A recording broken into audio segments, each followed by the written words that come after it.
जिसकी महापुराण हम श्रवण करने के लिए बैठे हैं, जिसमें 24,000 श्लोक हैं, 12 संहिता हैं। और इन 24,000 श्लोक के 12 संहिताओं के एक शब्द को भी, एक मात्र अक्षर को भी हम हमारी जिंदगी में अगर उतार लेते हैं तो हमारा जीवन अपने आप ही सार्थक हो जाता है। सब्सक्राइब कीजिए हमारे YouTube चैनल शिव पुराण ज्ञान को और साथ में बेल आइकन को दबाना न भूले ताकि आपको हमारे लेटेस्ट वीडियोस की अपडेट्स मिलती और रहे। एक नहीं शिवाय नमस्तुभ्यम। अनेकों भाई शिव भक्त भगवान शंकर की कथा को अपने हृदय में उतारे और इस कथा के शंकर की पूजन के जो विधान है, शिव महापुराण के जो उपाय हैं, यह शंकर भगवान के चरणारविंद का जो रज तत्व है उसको ग्रहण किया। और ग्रहण करना केवल साधारणता ग्रहण करना नहीं होता कि ये कान से सुना, ये कान से निकाल दिया, बचा कुचा था कपड़े में से झटकार दिया, घर गए तो लोगों ने पूछा कहाँ गए थे, तो क्या शिव महापुराण में गए थे, क्या लेकर आए, सब वहीं छोड़िया। शिव महापुराण के अंतर्गत तो प्रसाद बांटने का भी विधान नहीं है हमारा।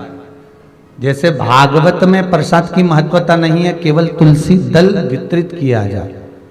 भागवत में कहीं नहीं लिखा साहब, हाँ सत्यनारायण जी की कथा में जरूर लिखा है कि प्रसाद का महत्व है, पर भागवत पुराण में कहीं ये नहीं लिखा गया कि आप प्रसाद बांटो, इतना बांटो या ज्यादा बांटो या कम बांटो, कहीं नहीं लिखा। पूरे 18,000 श्लोक देख लीजिए, 7,39,00,000 शब्द देख लीजिए, 335 अध्याय श्रीमद् भागवत के देख लीजिए। एक भी अध्याय में, एक भी जगह पर, एक भी शब्द में कहीं ये नहीं लिख कर दिया कि आप प्रसाद का वितरण कीजिए। वेद व्यास जी ने शिव महापुराण में भी ये लिखा कि प्रसाद कहीं वितरण का महत्व, यहाँ इसका महत्व यहाँ वर्णित नहीं करा, यहाँ एक ही चीज कही कि बेलपत्र दिया जाए। और श्रीमद् भागवत में कहा गया कि सारे प्रसाद से जो बड़ा है, सारे प्रसाद से जो मूल है वो तुलसी का दल है। तो भागवत का अगर कोई प्रसाद है तो वो तुलसी का दल है, और शिव महापुराण का अगर कोई प्रसाद है तो वो बेल पत्र है। इससे पूर्व में पाराशर जी आपने कथा सुनी होगी कि बेलपत्र कथा चल रही थी, शिव महापुराण बेलपत्र। अभी जो कथा चालू हो रही है ये भीमाशंकर शिव महापुराण। पता नहीं भीमाशंकर शिव महापुराण कैसे निकल गई है। कई लोग कहे गुरुजी आपको पहली कथा से चालू करना था सोमनाथ जी से, और आप सीधे भीमाशंकर छठे पे पहुंच गए। तो हमको ऐसा लगा हो सकता है कि जजमान के कोई परिवार वाले या यजमान ही कहीं के 6 ज्योतिर्लिंग पहले से करके बैठे होंगे, इसलिए डायरेक्ट भीमाशंकर पहुंच गए होंगे। कहीं कहीं बाबा की कृपा भी होती है।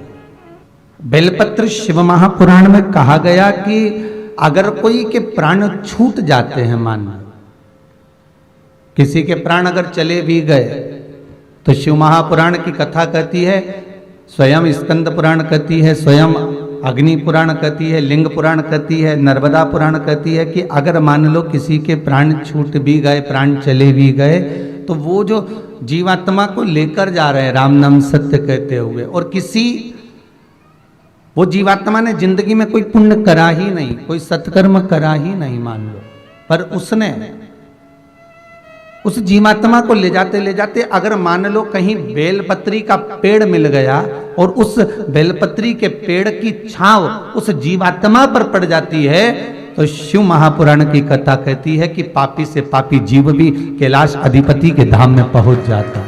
इतना भाव तत्व उस बेलपत्र के वृक्ष का है, बेलपत्री के वृक्ष का इतना महत्व है,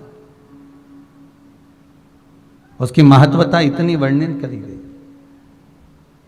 तो जरा विचार करिए कि शंकर भगवान के पास हमें जाने पर कितना सुख मिलेगा। मात्र बेलपत्री के वृक्ष के नीचे से कोई अर्थी ही निकल कर चली गई, उसका पुण्य कितना प्रबल है। किसी ने एक पत्र लिखा था, यहाँ पत्र तो वाला नहीं लाए, लेटर आया है किसी का, भूसावल से उन्होंने किसी ने लिखा है, कोई विमल जी सोलंकी है, उन्होंने एक पत्र लिखा कि हमारे गांव के पंडित जी हमसे कहते हैं कि जब तुलसी का दल अपन हाथ में लेते हैं तो साक्षात भगवान हरि, भगवान विष्णु हमारे हाथ में रहते हैं, हमारे हस्त कमल में रहते हैं, साक्षात भगवान विष्णु। तो क्या शिव महापुराण के अंतर्गत ऐसा कोई वर्णन कहीं मिलता है कि बेलपत्र लेने पर साक्षात हरि हमारे हाथ में रहते हो? महाराज केवल एक ही पुराण की बात नहीं करेंगे, आप स्कंद पुराण को भी उठाइए और लिंग पुराण को भी उठाइए, नर्मदा पुराण को भी उठाइए, शिव महापुराण को भी उठाइए। ये सारी पुराणों में एक जैसी बात मिलेगी। और बेलपत्री के लिए जो वर्णन किया गया वो लिखा गया केवल बेलपत्री के अंतर्गत हस्तकमल पर रहने पर केवल श्री हरि ही नहीं, इस बेलपत्री के 3 पत्तों में ब्रह्मा, विष्णु और महेश हमारे हस्तकमल पर विराजमान होते हैं। और बेलपत्री की इन डंडियों को जो जोड़ा गया है, बेलपत्री की जो ये डंडियां जहां पर जुड़ी हुई हैं, उस स्थान पर तीनों देवियां ब्रह्माणी, लक्ष्मी और स्वयं सरस्वती, स्वयं पार्वती इन डंडियों के मध्य में जहां पर जुड़े हैं ये तीनों, वहां पर विराजमान हैं। और उसके बाद भी जो लंबी डंडी रह जाती है डाली से टूटी हुई, तो कहा उस डंडी में 33 कोटि देवता आकर विराजमान हो जाते हैं। यहां तक बेलपत्री में वर्णन किया गया। महाराज उस बेलपत्र की कोई साधारण सी महत्वता नहीं हो सकती। आपको पहले भी कहा, आज फिर कहते हैं, 11 वर्ष तक प्रतिदिन अगर कोई व्यक्ति एक बेलपत्र शंकर पर चढ़ी हुई प्रतिदिन खा ले, उसके मुख से निकली हुई वाणी कभी मिथ्या नहीं हो सकती। अच्छे से अच्छा जोगी, सन्यासी, तपस्वी, साधक, उपासक भी उसके आगे फीका हो जाता है, क्योंकि उसकी वाणी निष्फल हो ही नहीं सकती। जो उसने कह दिया तो वो पत्थर की रकील होगा। शंकर पर चढ़ी हुई एक बेलपत्र अगर प्रतिदिन बस 11 वर्ष तक खाना है, आप खाइए, पर नागा नहीं होना चाहिए, छूटना नहीं चाहिए। एक समय, एक नक्षत्र, अर्थात आप अगर सुबह 7 बजे खा रहे हो तो सुबह 7 बजे ही खाना होगा, 8 बजे खा रहे हो तो 8 बजे ही खाना होगा, पर एक दिन में एक बेलपत्र शंकर पर चढ़ी हुई प्रतिदिन खाना है, को बिना नागे 11 वर्ष। हम क्यों भटके साहब? फिर निवेदन करूंगा, 6 शास्त्र, 4 वेद, 18 पुराण और कई उपनिषद इस भारत की भूमि पर इन हिंदू धर्म के लिए बनाए गए, पर उस हिंदू धर्म को छोड़कर हम जब अन्य धर्म में जाएं तो ये हमारे दुख की बात है, फिर हमारा भाग्य बेकार है। हम क्यों भटके? किस लिए भटके? जब उसके भीतर सर्वाधिक सब कुछ ही विराजमान हो, सब उसी के भीतर विराजित हो, फिर क्यों भटका जाए? हमारा हम किस लिए भटक रहे हैं? शिव महापुराण की कथा कहती है कि इस वेदव्यास जी महाराज कहते हैं कि शंकर की कथा का रस तत्व जब जीव श्रवण करने के लिए बैठता है, यहां तक कहा कि शंकर की कथा को मात्र आप तो यहां बैठकर कुबेर भंडारी के दरबार में आकर कथा का रस तत्व ग्रहण कर रहे हैं। कई लोग जो टीवी पर कथा श्रवण कर रहे हैं उनके लिए भी कहेंगे, जो मोबाइल पर कथा श्रवण कर रहे हैं या किसी अन्य के मुखाग्रविंद से किसी ने सुना, किसी ने मोबाइल पर, यूट्यूब पर, फेसबुक पर देखा, उसने आपसे कहा, अर्थात हम किसी के मुखाग्रविंद से भी अगर श्रवण कर रहे हैं, किसी के माध्यम से, किसी कारणवश हम श्रवण कर रहे हैं उस कथा का रस तत्व, तो ये जानना कि हमारे पूर्वजों के पुण्य का जो घड़ा भराता है, तब जाकर जीवन में एक बार शिव महापुराण की कथा कोई करवा पाता है, श्रवण कर पाता है और अपने जीवन को सार्थक बना पाता है।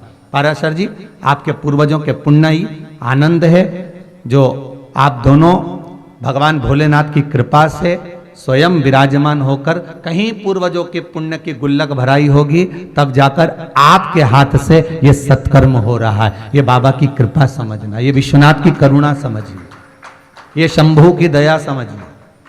जिस भाव से आप जिस कारण पहुंचते हैं भगवान की कथा के भीतर।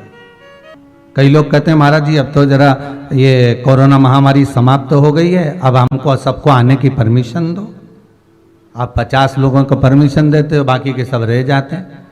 हमने कहा भाई बात इतनी सी है कि हम परमिशन तो दे दें, पर यहाँ पर व्यवस्था भी तो उतनी हो।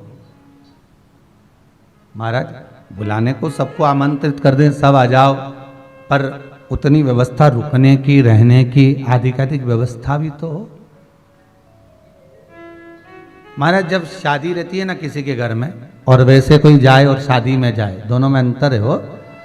वैसे ही कोई जाए ना तो उसके लिए तो कहीं अच्छी वीआईपी व्यवस्था रह जाती है, पर शादी में कोई आए ना, शादी में बुआ जी आई है, हाँ तो आइए तो आन दो, हल्दी का तिलक मिलक पहले लगा दें, चावल मावल लगा के अंदर प्रवेश कर लिया, और माताएं दो चार गीत भी गा लेती है बड़े प्रेम से, बेन आई ननंद आई जो भी आया तो गीत मीत गा के अंदर तो ले आई। बस उसी समय पर जो गीत गाया, हल्दी का तिलक लगाया, चावल लगाया, बस उस समय पे लगाया, उसके बाद जाएगी उसी समय लगेगा।